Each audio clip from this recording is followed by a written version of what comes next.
Yeah, if every pastor got up there a couple Sundays before the election or the Sunday before the election and told their congregants to go out and vote and tell them who to vote for, and of course, I'm assuming that they're following the Bible, then what would happen is the left would never win in America.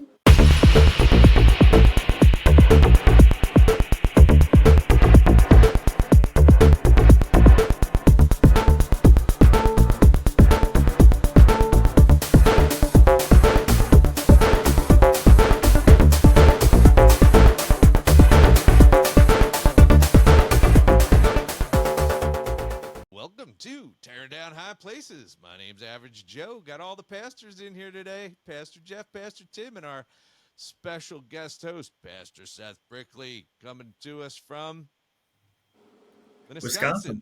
you got it. Yeah. How's it going, guys? Good to see you.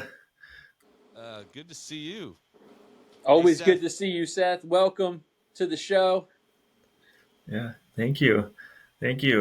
And we, of course, we're one day after the elections that took place in New York City and New Jersey, which of course is the home state of Cornerstone Church, and then Virginia. And I mentioned before we even came on here, we had an election in Minneapolis too. And actually, there was an election in California. I don't know if you guys heard about that one, which was a big one with redistricting and all of that stuff. So we're 1 year after Trump won the 2024 election. It's hard to believe, right? It's been a year. Time has flown by, but here we are 1 year later. Remember 1 year ago, we came on and we were thrilled, right, that Kamala was defeated and Trump won. Yeah. And, Trump took office, of course, on January 20th. Yeah. So how do you guys, before we talk about the election stuff, how do you guys think Trump is doing 1 year later? Oh, you want to go there? Well, Jeff, Tim, what do you think? How's Trump doing? I'm thrilled. I think especially because the border is mostly closed, I think we have hope for the future of this country. Wow. Yes. Okay. Tim, what do you think? I think he's doing pretty good. At least he's trying to make peace places. It doesn't always last, but I think that he's an enforcer, and I feel a lot safer as with him as the president compared to the alternative that would have been terrible. So I think that was God's grace on the nation to have President Trump. A lot of people hate him and think he's an evil man, but really we're all evil men. And how Charlie Kirk's pastor put it is like, don't be afraid to vote for the lesser of two evils, because that's always going to be what you're voting for, the lesser of two evils, because all men everywhere are to some degree evil. So unless Jesus Christ is running, then you're never going to get someone who's perfect, but you have to vote for what's best for you and your family and the country in general. And Trump was the clear, obvious choice last election. So we'll see what's on the table for next election. But this, for governor election, we seem to always get that wrong in New Jersey. We don't have any good candidates. Tim, I love what you just said about always voting for the lesser of two evils, because I remember when I was a baby Christian, a pastor taught me that we never vote for evil, and I was like, yeah, I'm going to think about that, and just didn't come true, right? So, yeah. But let me play devil's advocate on Trump and point out a couple of things. I mean, I think he's God's mercy with no doubt in my mind, and that we've had a little bit of a reprieve from or a break from wickedness and evil, but we're not doing enough. He's not successful enough. He's not getting enough support, and I don't think that. I think this election, there were pretty liberal states that we lost last night.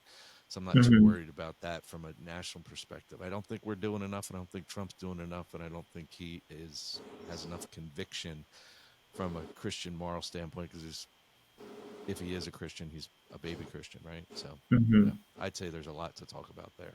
But Seth, where do you want to go with this? Yeah. I mean, if I'm going to answer the question, how is Trump doing 1 year later? I like what Tim said about, think of where we would be if Kamala had won.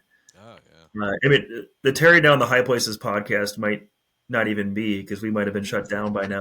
We might be shot down. Yeah, yeah. I mean, things were escalating. If the Democrats nationally ever get the presidency, the House, the Senate, and the Supreme Court, I mean, we won't have freedom in this country. We won't be able to, have a normal church service without the threat of, are we going to be fined? Are we going to be jailed? And the reason I say that is because of the Equality Act. I mean, they've already done these things, right? It passed the House, the Democratic House, a few years back, Right. where, basically if a pastor gets up there and preaches against homosexuality, that would be considered a hate crime, and you could be fined or jailed, right?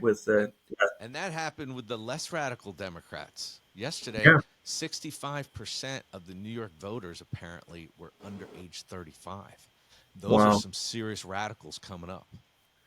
Yes. Yeah, we have a big problem going forward because Gen Z is, I've heard, you guys have probably heard different things about, the men tend to be more conservative, the women tend to be more liberal. But look at what happened in New York City yesterday. Most of the people who voted for Mamdani were under the age of 30. Huge population. And and of course, I would be shocked to think that the younger people are actually going to the right when you consider the education that they're getting right now, largely speaking. You look at the K through 12 public school system; it's leftist. You look at the university system; it's leftist. Even if you go to an evangelical college, they're going to have leftist principles sprinkled in. Largely speaking, there's a rare school out there that doesn't do that, but most of them do. So if we should be shocked that the young people in large measure are gravitating towards the left as they come up. Yeah. So we have a job of re-educating them,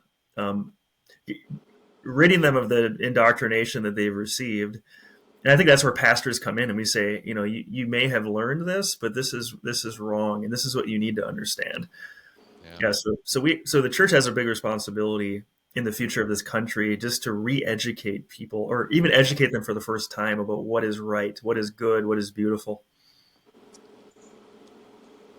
Amen.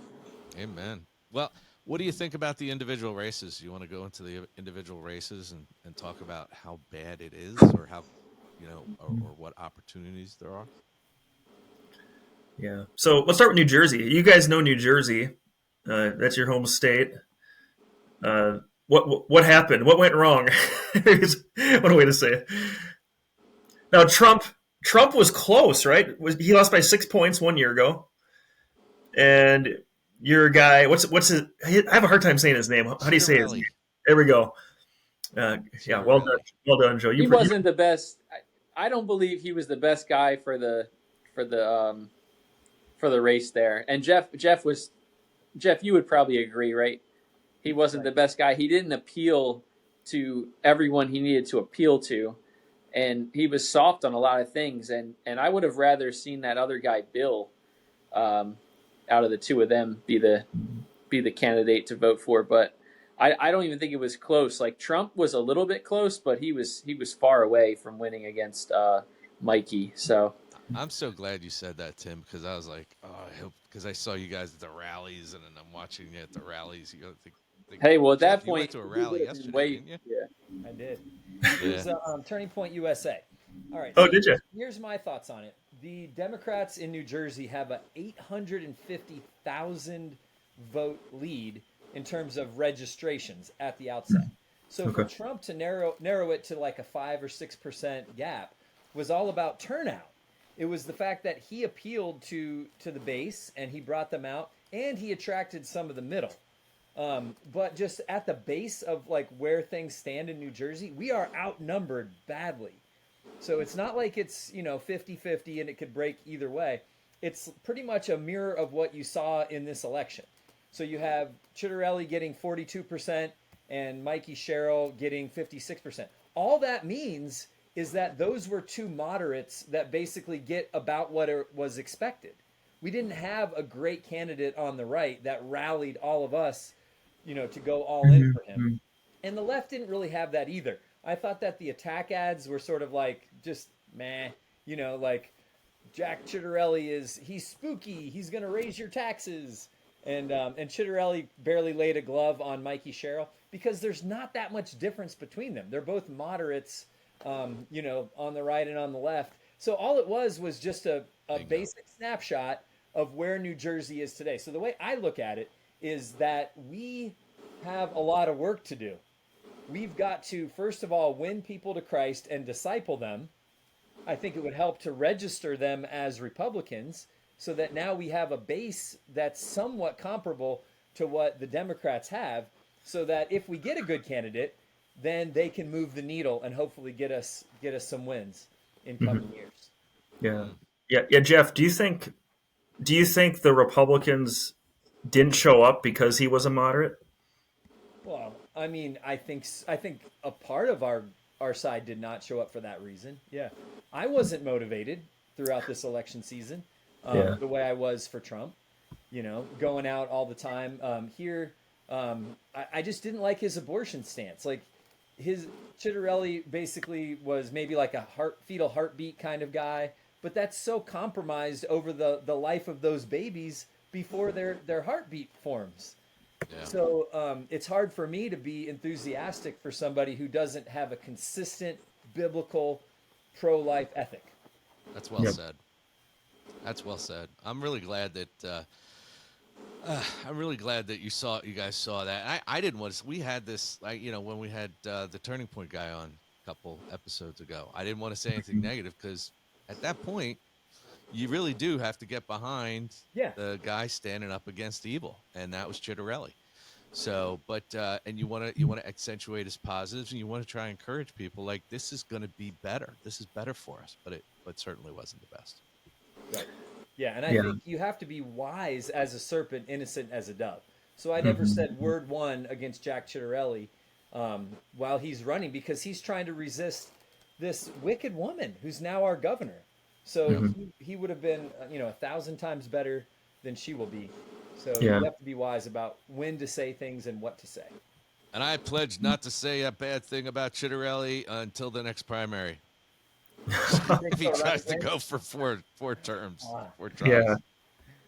Yeah. So have you guys have probably noticed this within the Republican Party? It's almost like they do not want to bring up the abortion issue. And if the candidates are asked about it, they're uncomfortable. They don't, and why? If I were ever asked that question, let's say I'm running for office, and that's never going to happen. But let's just say I'm running for office, and someone asked me, Seth or candidate Seth Brickley, what do you want on the abortion issue? What do you think is the best for the people of Wisconsin? I would say, we need to follow science.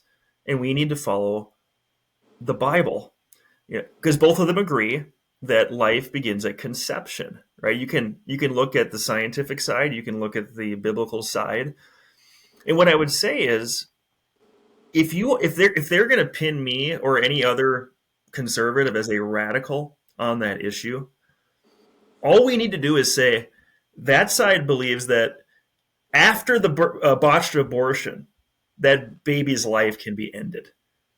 You want to talk about radical? That's the radical position in this race. That's why don't they do that? I mean, it's like instead they're just trying to let's not even talk about it. I'm for the woman making her own choice, and I mean I've seen some really really bad arguments. So I don't know. That's just a frustration of mine that I've seen. Yeah, 100%. I'll tell you what. Who I will talk about that I think was mentioned multiple times in this is the New Jersey Family Policy Center, and I think a lot of Christians have become aware of these types of organizations across the country and how they are not really anti-abortion, at least not in the way we would define it as making all abortion outlawed. They consistently come down on the side of not holding anyone accountable for those deeds, there's been a lot of attempts to make a case for the rights of the unborn child, and these places have fought against that hard. I don't know if you guys remember a guy named Matt we had on the episode a while back. He ran for governor, And he opened my eyes to a lot of that, because he couldn't get any support from pro-life organizations in New Jersey, because he was too radically pro-life. Mm. Yeah. Which means he was actually accurate. Correct. Yeah. He pledged as a Constitution Party candidate to end abortion day one, with the strike of his pen, because he has every authority to protect life under the Constitution, and they do. And Praise if God. any of these Republican governors really wanted to do it, they could do it. Now, Trump might have a constitutional issue doing it, but he could do it too. Hmm. Yeah. Wow. What Yeah, do you that's guys amazing. think about the New York mayor, Mamdani? Oh, Mamdani. Oh. Yeah. So he's a Muslim. He's a socialist. He calls himself a democratic socialist. He's pro Hamas. He's 34 years old, right? So he's pretty young. He's charismatic. If you hear him speak, he's a very charismatic individual. You can see why someone like that could rise to the top.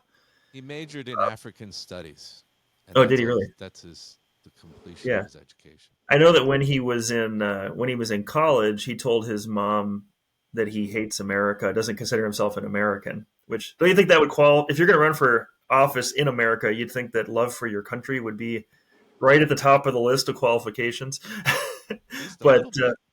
but Ilhan Omar, AOC, I mean, they have the same views. They don't they hate our country, and yet they hold public office. Yeah. But yeah, it's a nightmare scenario. I don't. I mean, how much power does he actually have? I mean, he has some power in New York City. But I was listening to something this morning where a lot of the things he's promising would have to go through Albany, and I don't know if the governor would go along with everything he wants to do, all the free handouts he wants to give. Right, everything's free. Did you say Albany? Did you say Albany? I'm a Midwesterner. Okay, I don't know how to pronounce it. Albany. Okay, how do you pronounce it? Yeah, Albany, New York. Albany. Okay, sorry about that. Yeah.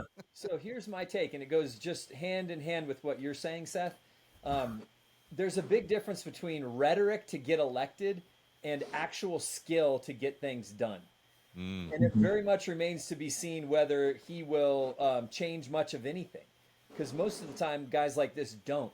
Someone once said about Charlie Kirk that the genius of Charlie Kirk is that he had both the public speaking ability and the behind the scenes organizing, administrating talent. And Yes. very few leaders have that. So he had both of those things. So Turning Point USA became this juggernaut behind the scenes while he was the outward spokesman pushing it. I think Mamdani is more than likely an empty suit. He's probably just, the face that can inspire the young generation. But I don't think he'll be able to get things through Albany and wherever else he has to go to get public grocery stores or all of these socialist giveaway programs through. That remains to be seen. I would say more likely than not, things will continue as they were day after day. He will make changes and it will have effect, and New York will definitely be worse because of it. But will it be this cataclysmic event in our country? My guess would be no, just because most of these guys proved to be less talented than you would assume. And especially when you tell me his major was African studies, what has he ever run? What has he ever built? What has he ever done? Will he be able to accomplish much of anything, or will he just enjoy being the figurehead with power? Yeah, Mm-hmm. yeah. He looks like he's a good-looking guy, right? A lot of times they take the good-looking guys and they prop them up Yeah. and free. Is he married? Is he what? Is he married? I don't know. I guess I'm not aware of that. I'm expecting that. Well, most Muslims are married 4 times and they hide their wives. So, Yeah. and I kid you not, He does seem like more of a cultural Muslim though. Although, that's how they outbreed us. Is they're marrying 4 times and they hide the wives, or these inner city people just don't go after them. I don't really know, but I know I've met lots of Muslims in Center City, Philadelphia, not Center City, but all kinds of Philadelphia people that have multiple wives. Isn't that guy like pro LGBTQ too? Oh yeah. Do Yeah, you yeah, think he actually yeah, is, or do you think he's just appealing to a certain group that? I think he's flat out lying if he's a Muslim. Right, yeah, because they're allowed to do that in their Right, religion.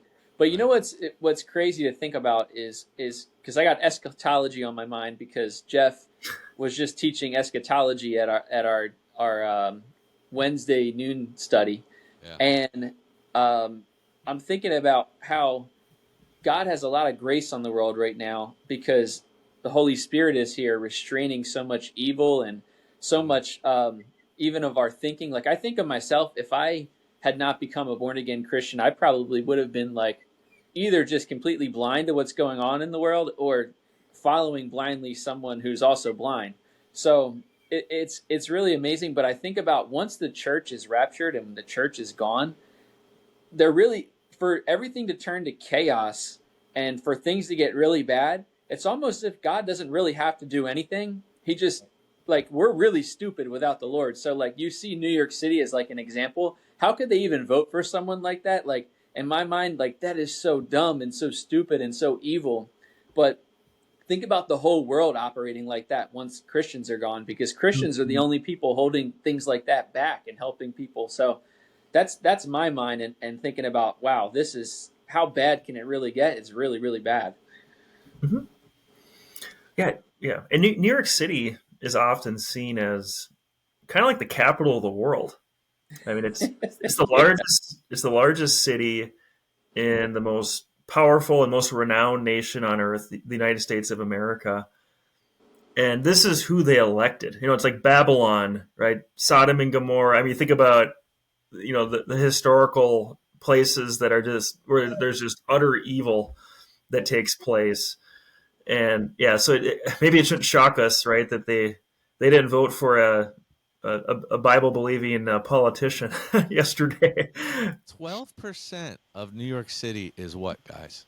Speaking of eschatology, Jewish? 12%. Jewish. Muslim, Jewish. Jewish. Can you imagine having even skimmed the Quran and being a Jew living in New York right now? I'd be terrified. Yeah, 1/3 of them voted for Mamdani. Now, just because you're a Jew doesn't mean you're a practicing Jew, right? I mean, there's ethnic Jews, but yeah, he's openly against Israel, and I think that's what people need to understand. Just because you're a Jewish doesn't mean you're pro-Israel, right? Doesn't mean. I mean, how could you vote for leftist politicians uh, if if you were pro-Israel, Well, right? the And New they're York and they're Hasidic not. Jews, yeah, Yeah. the New York Hasidic Jews, they denounce the nation of Israel. They, all the Lakewood Jews, they do not believe that there should be a nation of Israel over there because I think they reject some of their secularism. Mhm. Mm-hmm. Mhm. So who's rejecting him, Joe? You said the There's a very ultra orthodox type of Jewish person called a Hasidic Jew, okay. and we have a big population of them in Lakewood, New Jersey, and also in New York City, and they do not support the nation, quote unquote, nation of Israel over Okay. in the Middle East. Did they ever, or was that recently? I don't know. I don't know the history behind that, but I don't think they ever did. Okay. Yeah. Hmm. But it's interesting. I mean, 12% are Jewish, and I don't know about um, New York. I didn't pull up those statistics, but I did pull up some statistics on New Jersey and the percentage of people voting. What percentage of eligible people voting in New Jersey you think voted? Well, Ivan told us this morning on a group text. I think it's 20%. Yeah, I had 21%. Yeah. That's insane. It's really bad. 1969, they had 43%. 43% of people in 1969 voted. I just happened to go back that year because I was one. So, Yeah. yeah. How about that? That's not good. That is not good. Because what percentage of those people are actually Christians? There's got to be a decent amount. How many Christians are sitting home? And I've had I had this argument actually with Ciattarelli's team, his quote unquote handlers, a couple of GOP guys. And I went to a meeting down deep South Jersey, like, I don't know, Salem or something like that. And I met these guys and I was talking to them and they said, "You're the kind of Republican that loses elections for us." I said, "Why do you say that?" He goes, "Because you're a one issue voter. You won't vote for someone who's pro-choice." I said, "Yeah, and that's my problem." But that's what they do. I mean, that's all we've had. That's all the choices we had in New Jersey. They're all pro-death. We haven't had a pro-life candidate as far as back as I know. What about Chris Christie? He wasn't pro-life. No. No. Chris Christie. What was the other guy? We went to go see him, and your son Tim had to give him a little bit of knowledge. Andy Kim. Oh, yeah. He was terrible. We went to the town hall and rebuked him on that. So out of the mouths of babes, I have my son and some other kids spoke the truth to him, and he was just dumbfounded. Yeah, dumbfounded Chris is right. Christie's response is, I noticed when he was confronted with abortion, he'd say, "Well, I have a lot of respect for the issue because my wife's Catholic." There's no answer. So she was pro. What do you think? She was pro-life. Yeah. So guys, Maybe. What about the other elections? We had Virginia and California. Seth, what happened out there? Well, Virginia, the Democratic candidate won, and it wasn't close. And of course 4 years ago, Youngkin won. So the Republicans can win in Virginia, but then again, 1 year ago, Trump lost in Virginia.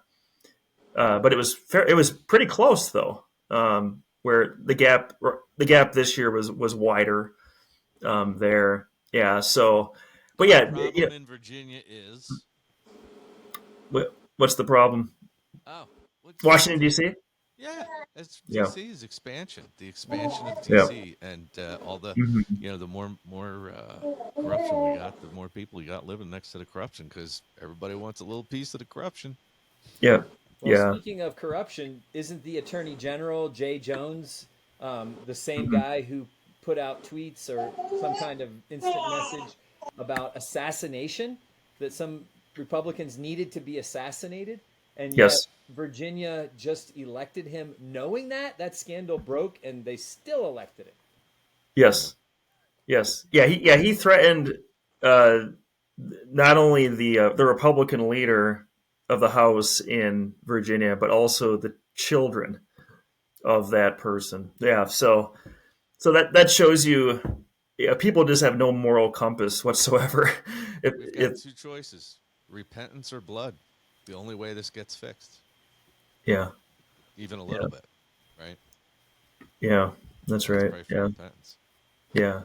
And then of course in California, Gavin Newsom put out a proposition that would change the districting of California in the Democrats' favor. And of course, the motivation of this is they're trying to pick up more seats in the United States House of Representatives, so that they can gain more power in Washington, right? So that passed for Newsom and the Democrats. So that's bad news. The bad news on that is that enough people wanted to pass that, because none of those propositions require the public to actually be involved. Whenever the public, tell me if you guys disagree or agree with this, but my sense is that anytime a politician gives you the opportunity to vote yes or no, it's just CYA. They have an ulterior motive. They don't need your vote. I was living out in Pittsburgh, and they had a vote for stadiums. Remember, everybody was getting new stadiums. We got rid of the vet in Philly, and everybody's getting new stadiums. Through Stadium was getting torn down. Was going to get torn down. They put a vote out around the 5 counties or 6 counties, and every county, including the county Pittsburgh's in, voted no. The politician came out the next day and said, "Tough, you're getting a stadium." It's like, it was such a good lesson for me. I was like, what? Yeah. Well, hey guys, let me ask you this. So as we look at all these elections, uh, we look at next year, the midterm elections that are going to take place. There's going to be a lot of governor races, of course. There's going to be a lot of, U.S. senator races, U.S. House of Representative races. Do you think, are you optimistic for Trump's agenda for next year and the Republicans staying in power? Or do you see a swing going in the other direction? Well, Jeff, what do you think? This is not a good bellwether for the midterms. So this is a bad sign. How badly it went, because it wasn't even close. Like New Jersey, what did we lose by 13 points? Yes. We're going in the wrong direction. I don't think it's hopeless, but this better be a wake up call for the midterms, because the midterms will be much more consequential. If they can get a majority House and Senate Democrat, what are the odds that they're going to impeach Trump? Right. It's Yes. virtually 100%. They will impeach him, even if there's nothing impeachable that he does. Well, Jeff, what could Trump do better? Where would you criticize him? Where would you say, Mr. Trump, do this, do that? Boy, yeah, you're putting me on the spot here. I don't know. What do you think, Joe? Yeah. That's always a boomerang. Yeah, I think he's, well, one, I definitely think he needs to stay home more, and I think all his time spent on foreign policy is taken away from other things he should be doing. Number two, I think he is squishy. I just think he should be more consistent and less squishy on certain things, like the military stuff. Like I love some of the military stuff he's doing. He's with the LGBTQ stuff. Okay, great on the T, not so great on the LG and the B. Yep. I don't know, but Yeah. I don't expect that. So you'd like to see him like charge in and overturn Obergefell? I Oh, would. That would be amazing. great. Yeah. Yeah. Mhm. Do you Well, think he could pull it off? I mean, Clarence Thomas would be there with him, but would any of the other justices back that up? No. No. Yeah, I don't I'm know. not optimistic about that. Yeah, I mean they did overturn Roe v. Wade, but I have a harder time seeing them overturning this one, Yeah. because even the Republicans, I suppose they're doing the same thing with the abortion issue. The Republicans don't want to talk about gay marriage. No. It's just, that ship has come and it's sailed. I mean, that was 10 years ago, where you're still going to find candidates who are against gay marriage, but they're going to try not to make it an issue. And and one thing that when it comes to elections, right, what people care about the most is their bank account. Their how's the economy doing? That's really what it comes down to. I'm starting to see here. I don't know what you guys have in New Jersey where they pump gas for you, but I'm not sure. Do you see gas prices going down? Down here in Idaho. Okay.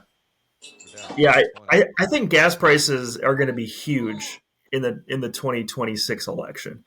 If Trump can get, and I realize it's not all up to him, but if gas prices can get down to $2 a gallon, that would be huge. It would. Uh, I mean, I've seen it lower slowly here in Wisconsin and Minnesota, but yeah, I think that's going to be huge. So if we can see the economy like tangibly improving in people's lives, where they can see, wow, I have more money in my pocket than I did under Biden, that will be huge in next year's election. But it's been the economy has been such a damaged, wrecked ship in so many ways for so Oh yeah. many, but then so fantastic for others. It just depends where you are and where you land, and I think that's some of the angst and frustration of these socialists in New York City, because they're being lied to by both sides. Mhm. One side saying we can fix it and do it this way, the other side saying we can fix it and do it this way. But the reality is, the politicians aren't going to fix it. The economy is going to fix it. You know, I look at if you listen to Elon Musk, he thinks AI is going to fix it. You know, and you know we're always trying to work our way out of a debtor nation. We need somebody to come and say, you know what, we can't be in debt. We need to not be in so much debt. Debt is going to kill us. It's going to drown us. It already is. Yep. The interest on our debt has now exceeded the total annual expenditure of the military. So we spend more every year on interest than on military spending. That's not sustainable. At least not my budget, guys. I don't know how you go, you know. I don't mind the way I do mine. 100% agree with you, Joe. That's outrageous. Yeah. We need someone to do something about that. Where do you even start with that, though? Well, I think it's got to start with, you know, somebody's got to we need some people. We don't have, I think Charlie Kirk must have been witnessing to Trump, telling him about, you know, we can't be a blessed nation without if we're not obeying God. And that's Obergefell right there, right? So that stuff just can't stick. We can't keep telling our kids it's okay for boys to be girls and girls to be boys, and we need to make sure that transgenderism is linked to homosexuality. Yep. And we need to help with the gender roles a little bit too, and men doing what, you know, women are doing, and women doing what men are doing. That's not a recipe for success. But I also want to get your guys' opinion on. I'm seeing a lot more women governors, and do you think in our time period we're going to see a lot more of that going forward, and eventually see a woman president? And is that even really okay to have? Like, where do you guys draw the line? Like, what would you like to see? Quote Isaiah. Come on. Because, Yeah. well, I'm thinking like a woman president is probably not great, but one day if it's a conservative woman versus if she's a conservative woman, she probably wouldn't be running for president. But if it's a Republican woman versus a crazy demonic man, I guess we would have to vote for the woman. But where do we draw the line? Should women really be president? Should they be governors? Should they be CEOs? Should they be, principals of schools? That's a tough one. I'm going to take the heat for this answer. Average Joe's job is to take the heat off the pastor. Take the heat. Okay? Let's go. Let me take the heat. No, a woman should not be in a form of leadership at that level over men. It's unbiblical. It's against God's design.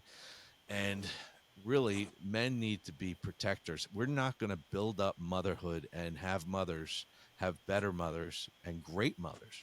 Because we want great mothers, right?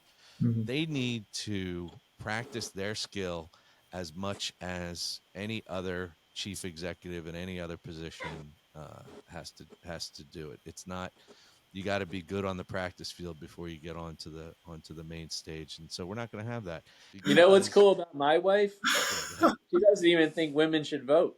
Yeah, hey, repeal the 19th, baby. Is that true, man? Yeah, Yep. go back to heads of household. She says, go back to heads of household. We need a patriarchy, Joe. It's not that they didn't have representation, right? Mm-hmm. They didn't. The man was taking the political responsibility, which also included military service, right? And women did not want part of that. You know, our history books don't tell you, that they were trying to get the women's suffrage movement going for decades, but the women didn't want it. Yeah. It took them. They had to train up little girls in school to think about different jobs. Basically, what happened. Well, you guys over generations. You guys heard me talk about this at the men's retreat, but suburban women run the world basically right now because even on the Republican side, who are they appealing to? That's who they're appealing to. So we can't make a big deal about abortion because we're going to offend the suburban women, right? There's a great example of it. By the way, Christian music is the same thing. Why is all the music feminized? It's because they're appealing to suburban women. So politicians need to stop doing that and actually just do what's right. Okay, they need to govern according to God's law. And of course, if we're dealing with an unbeliever, he's only going to be influenced by the direction the society is going. But the only way to really reform America is to have principled men who lead this nation back to the founding, right? Really, which was really built on biblical principles. If we want to see this nation blessed again, that's what needs to happen. But too often it's, oh, we can't offend this group of people. We can't offend that group of people. And I think a lot of the women being ushered into these positions, they're kind of following the playbook of the left. If we get a Latino woman, we're going to take away the advantage that the Democrats have, and we're going to appeal to that group. And instead of just saying, let's put the best women to lead too, though. We need the women to lead, but we need them to lead other women. We need them to see how foolish their path is at age 20 versus age 40 and 50 when it's too late. Amen. Because they're giving up the greatest blessing they could possibly have. And I know plenty of women in that age group right now that are living proof.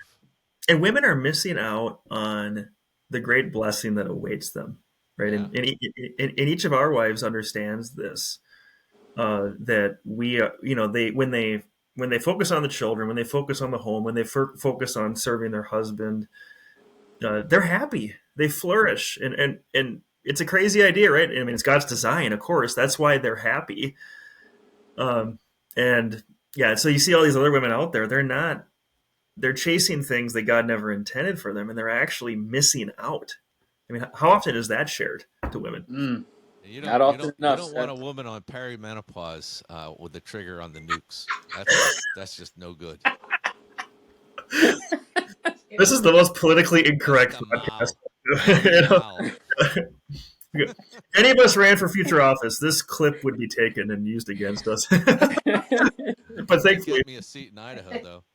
There might be a few places that might actually help you, but very few. Yeah. So Joe, you had asked for me to criticize Donald Trump, and I didn't really have anything to say. Okay. And that's because I picture Trump as like this stopgap. He's just there, and God has used him to restrain the direction of society as it's gone into, boys and girls locker rooms, and throw open the borders so they can change Florida and Texas into the next California, because California used to be a big red state until they threw open the border and completely turned the values upside down, right? Yeah. So Trump has stopped these things, but Trump is basically restraining where society is going. And here's the bigger picture that I'm driving at. We have to actually, from the ground up, raise up disciples of Jesus Christ before we can talk about any of these things. Yeah. That, even overthrowing Obergefell. It can't happen. And I don't think Trump should even, I'd love for him to try, but I know that the Supreme Court would never let that happen right now. I think it can happen in time, but at where we are in this election, we need to focus on what we can win. So what it comes down to is, in another year from now, we've got the midterms, and there will be certain seats that are in the battleground states, Pennsylvania, et cetera, that we have to go win in order to keep taking ground politically while we're building the nation back up from the ground up. So that's the issue. So what this election tells me is that New Jersey isn't there yet. We're still 13 points behind. We're not going to take Booker's seat a year from now. So we probably need to go throw ourselves in and help Pennsylvania get the right senator so that we hold on to the Senate. This is the kind of things we have to think about strategically. It's not even. Well, I think you. Yeah, go ahead. I think you guys in Mount Laurel can, and you've already started doing this. I think you can bring up some Christians that can take the lesser magistrate positions, and they can be bold in those lesser magistrates. I talked to a couple of politicians about that were running for mayor. They never got elected. I talked to them about getting rid of the marriage license, because they run it. They're the ones that authorize the marriage license. Just get rid of it and make individual people sign agreements, covenants, and control that at the local level. Put an end, which would greatly fix a lot of divorce. And if you've got less divorce in your town, guess what? You're going to have more families. You're going to have less anarchy. You're going to have a better place for people to live. You know, Mm-hmm. Yeah. Yeah, not that's that part of hard. it too. Yeah, the ground Yeah. up local stuff. That's where we can win right now. Yeah. What do you Mm-hmm. think, Tim? I agree. That's all good stuff. And yeah, I guess it's always a battle of, are we going to fight something that looks really hard to win, or like, do we take the strategic route? Because I think a lot of people in politics, like someone like Jack, I think he was trying to be over strategic and saying how he doesn't believe certain things about abortion, but really with stuff like that and you're questioned on stuff like that, you have to take a stand and tell the truth. So I think morally it would be hard for someone like me to be a good politician, because I would have to just say, no, this is the right thing and this is the wrong thing. But when you're a politician, it seems like everyone is so worried about people pleasing that they're afraid to offend every single group, and usually they end up offending the group that they should be trying to please, because that's the you're supposed to be pleasing God, and the people of God are trying to do that. So it's always like I had a professor in college who said, if you ever got into politics, you never want to come too hard down on abortion, or else you won't get in. But eventually, after you're in for so long, then you take care of abortion. But I didn't agree with that, because it's just, you have to do the right thing at the right time, and the time to do the right thing is always that time. Tim, The you are math, the man. you are completely unelectable, Tim. Yeah. Unelectable. I wouldn't think you be are good. electable. My Tim. wife would probably have a good shot, though. No, Tim, I think you're electable. Yep. And it's not You're just electable? because you're the best looking guy in the room either. Yeah. You know, Tim, I think you're electable, because I think what people are missing, right? We talked about 20% of eligible voters voting, right? We had 43% 50 years ago, and if you got to say, well, what percentage of those people are true Christians? What percentage are nominal Christians? We got a lot of Christians sitting at home. And you know what? You know what's great about Christians? You can get them fired up over the right thing. And what's bad about Christians is they'll sit home and not vote for anybody in a lot of cases, right? So, Yeah. yeah, I think if you're bold and you come out and you're not afraid to step on people's toes, I Mm-hmm. think you could do well, even in New Jersey. Yeah. Yeah. If every pastor got up there a couple Sundays before the election or the Sunday before the election and told their congregants to go out and vote and tell them who to vote for, uh, and of course I'm assuming that they're following the Bible, then what would happen is the left would never win in America, never, and it's instead we have pastors who are kind of, I'm not going to tell you who to vote for, but go vote, or they won't even say that, they won't even say anything at all. That's a huge problem. I mean, pastors need to be more vocal on these things. So every 4 years, I'm doing a presidential election sermon. I've committed myself to that. So I did one last year, and I will do it again in 3 years. It's going to come quick. Lord willing, we'll see what the Lord has planned, but I plan on doing that if I'm still here 3 years from now. But one of the things I wanted to bring up too is think about Turning Point USA. Think about what happened with Charlie Kirk. They're planning on doing an alternative halftime show, a Super Bowl halftime show in February.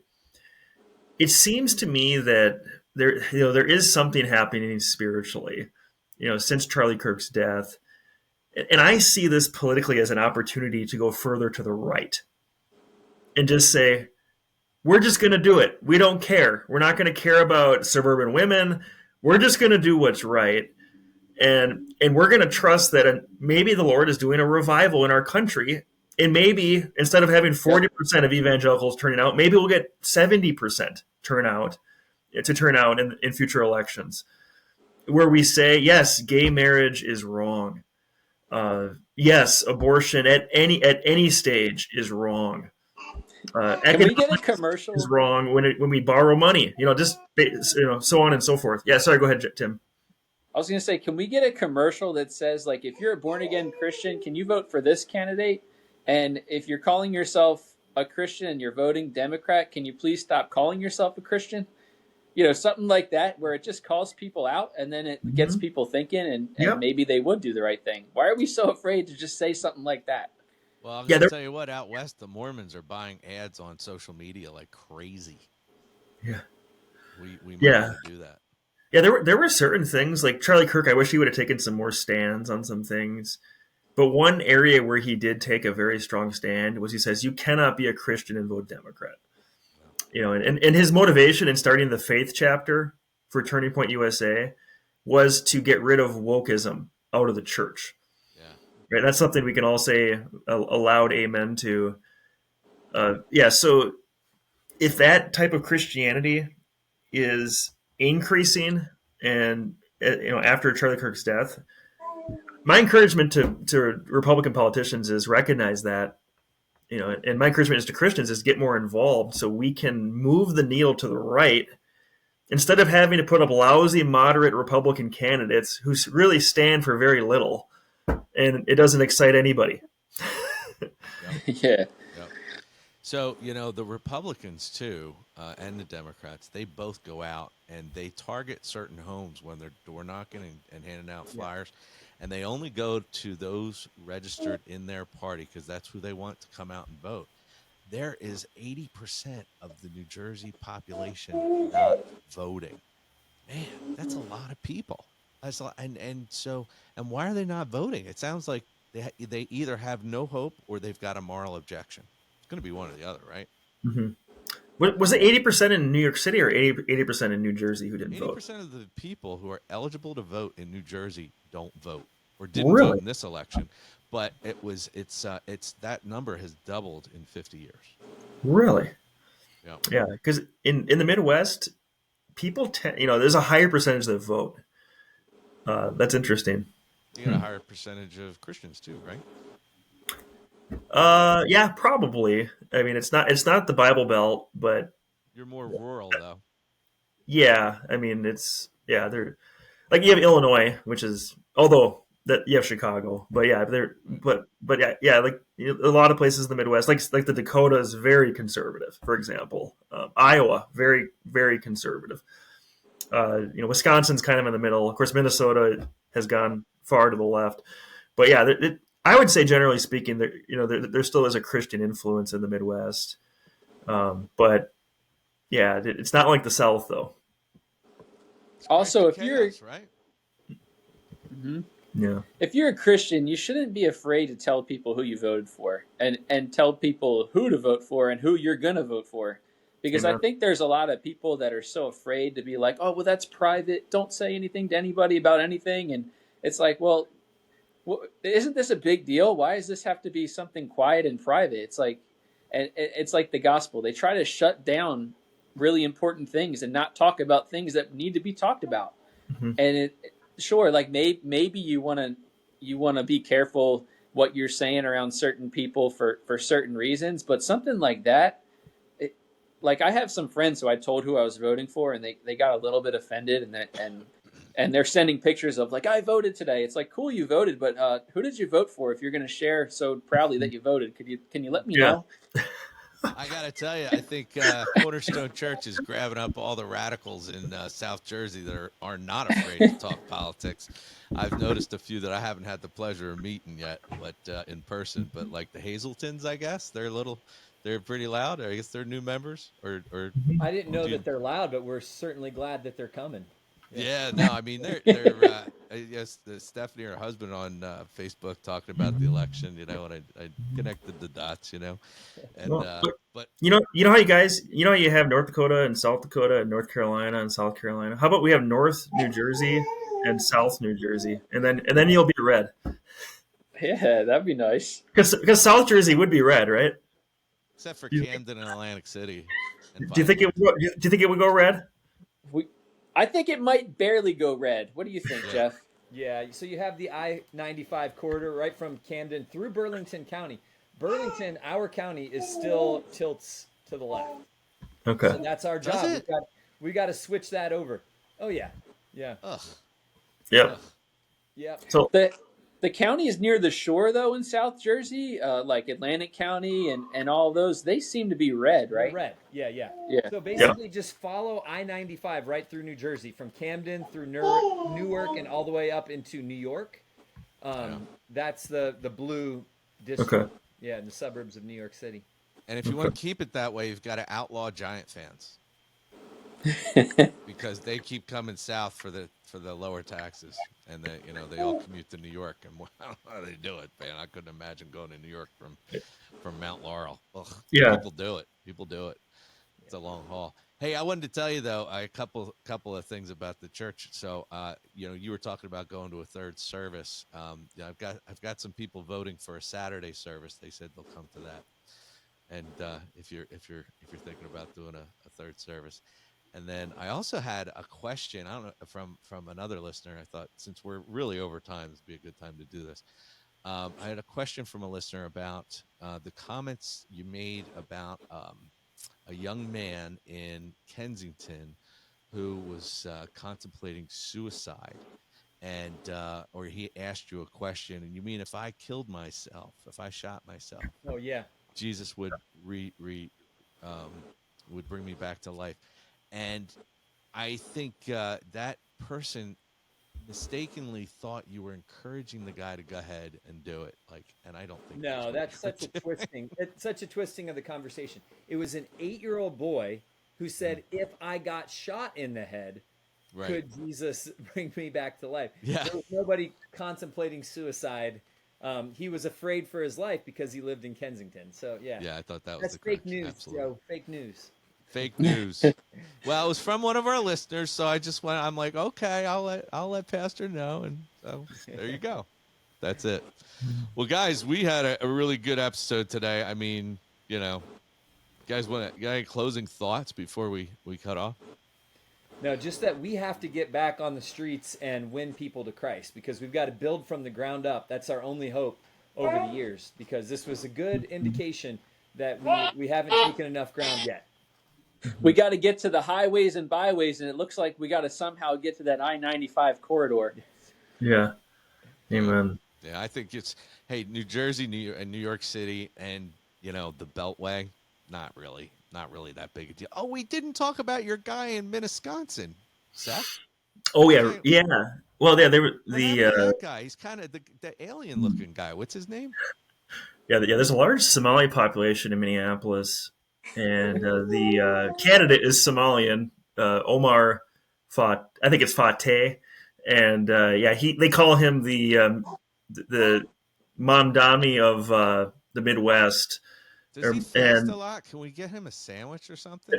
But it looks like he's going to lose. Okay, so if we're looking for a positive, there is a positive. Although the more moderate Democrat, Jacob Fry, looks like he's going to win. And the reason I say looks like is because they have an interesting way of voting. They have like different stages of voting. But the earlier stages, Fry was ahead. So is that part of Sharia law or something? No, I think it's always been that way. But yeah, so there's a positive, because I'm only about an hour from Minneapolis. So if we can keep that less crazy, we've had a lot of people move out to Wisconsin, out of that area because of just the craziness that's happened there. So, but they're coming to Eureka Baptist, so they're fleeing and coming here. So that's a good thing. But we have an interesting border with Washington State. Yeah. Well, you have to go pretty far into Washington to get to the bad stuff, though. Yeah. Not really. Yeah. You don't think so? Yeah. No. Well, Spokane? Yeah, Spokane's kind of big city. It's a big little city. It's got an airport. That's where you fly. If you come visit me, that's where you'll fly into. Okay, that's good to know. Yeah. Come before we shut down the border. All right, guys. Well, listen, you see a brother down, lift him up. You see a high place, tear it down. Down.